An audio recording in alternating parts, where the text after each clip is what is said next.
What's going on, Nerd Army, guys? Welcome to the newest episode of Nerds Morass. Today, guys, we are going to continue our journey into the messed up world of Game of Thrones. Today, guys, we are going to continue with a doozy. This is Season 6, Episode number 10, titled The Winds of Winter. This one gets rough. So, be prepared. It's pretty rough. Here we go.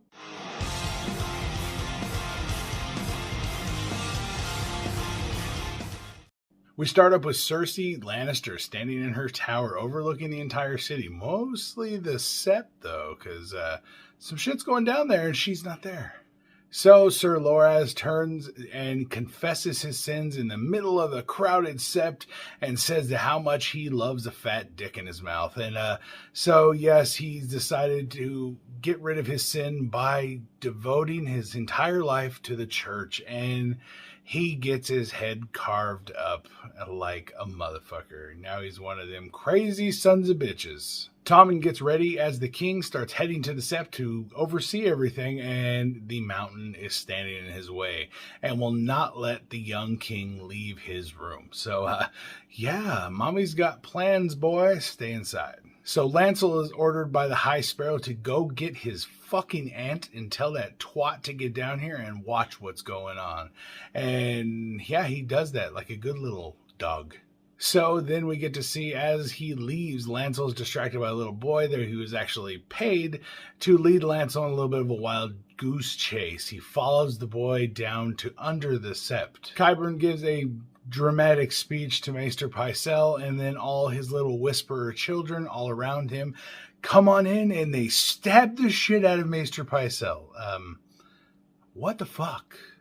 Children of the Corn, anyone? So then Lancel's down under the Sept exploring after he was chasing that child down under there, and gets his torch knocked down after he gets stabbed in the back. Then he gets to see the gigantic stash of fucking wildfire that's under the Sept, right where they have tons and tons of people right now, and all the people that Cersei Lannister hates. They are all in one little spot, ripe for the fucking picking, and there's wildfire stashed like a son of a bitch under this entire thing. And Lancel notices there's little candles slowly starting to burn down to the wildfire. That's fucked up. Marjorie at one point starts to realize that Cersei's not here, Tommen's not here, shit is going down. What is the fuck is happening? Let's get the fuck out of here. So everyone starts to try to get the fuck out of the Sept, only to be blocked in. But at that same point, we just hear a rumble. We get to see the fucking fire go down to the fucking wildfire with Lancel. A fucking splash of green flame in his eye. Loras gets that green flash in his eye. And fucking bluey, guys. The entire Sept is exploded in a beautiful green fucking bomb. And holy shit, everyone is goddamn vaporized. Beautiful. And all the while, Cersei watches from her tower with a little smirk on her face. And I'm like, this crazy bitch.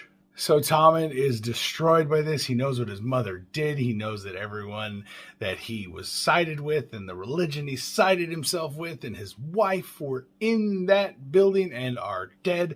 So Tommen says, fuck it all. And he takes a swan dive out the fucking window. Yeah, told you guys this one was rough. All those people obliterated, then Tommen kills himself. Holy shit. Cersei turns around after all this and she goes to standing next to Tommen's body. And you know what? She gives a little grief for about 4.5 seconds. And then Cersei's like, well, off to work. Gotta get shit done. We see Sam almost coming his chonies, man, when he sees the biggest fucking library I've ever seen. Holy shit, Sam. That's a lot of books, boy. Davos rushes in and sees Jon and Melisandre, and he throws the burnt fucking stag at this red twat. And he's like, you know what, bitch, I know what you fucking did. It was the stag that belonged to Shireen. He finally knows that Shireen was burned to death. And it was her plan that was put in Stannis' head to make him murder his own child. Davos is fucking going Super Saiyan. He's raging like a son of a bitch. I would be too. I didn't even know Shireen. She's a fake character. But I love that little girl and I want to stab somebody. Jon has no choice, but he makes her leave Winterfell. He banishes her, essentially. Dany has to break some hard-ass news to her boyfriend, Daario. Yes, they've been fucking, but now she's on to bigger and better things, amigo. So, Daario, you on the back burner. I need you to stay here in Meereen and handle mama's business here. I'm gonna go take over the world. Peace out. A-Town down. Later. Tyrion and Dany have a pretty deep conversation, and she explains to him, you know what? You've stood back by me. You stood and had my back. You make the good decisions for me, and I know you'll help guide me in the right direction. Here's the fucking Hand of the King badge. So, boom. He's now the Hand of the motherfucking King. Or Queen, actually. Hand of the Queen.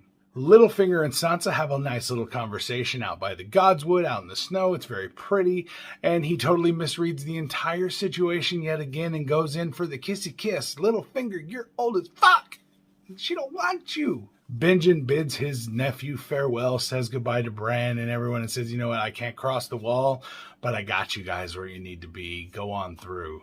So, yes, the magical barrier that is the wall is keeping Benjen back too. If the wall falls, can he come too? Questions. So Bran is pumped because he gets home finally and he gets to see another Godswood. He finds Godswood, touches it, and he goes on another trip back into Ned's memories. He's trying to figure this whole fucking shit out. Why is he seeing this memory? And he's got to know. He goes and sees his dad running up the stairs of this tower only to see his Aunt Lyanna laying on a bed full of blood. She had just given birth to a baby, her baby,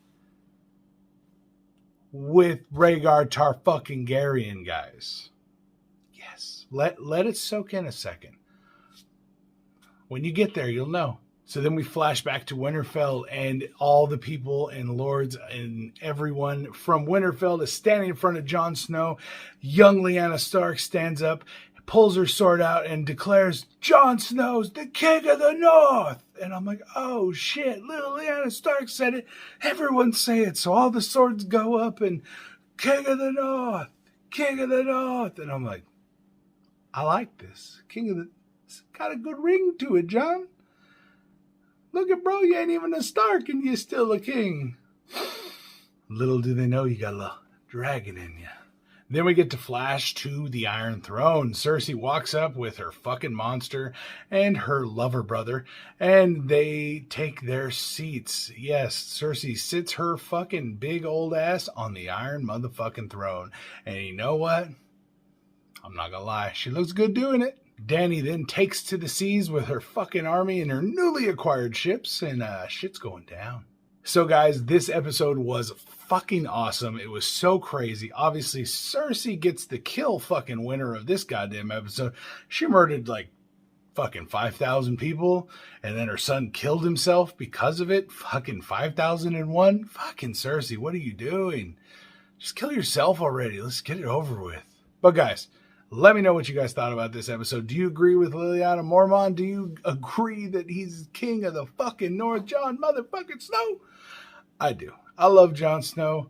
My favorite thing about him is he's a bad motherfucker, guys, and Longclaw. So, guys, let me know your guys' thoughts on this episode down in the comments below. Make sure you guys subscribe to the channel so you can keep up with all the videos we put out every week, and I will see you next time right here on Nerds Mirage for more Game of Thrones. All right, guys. Peace out.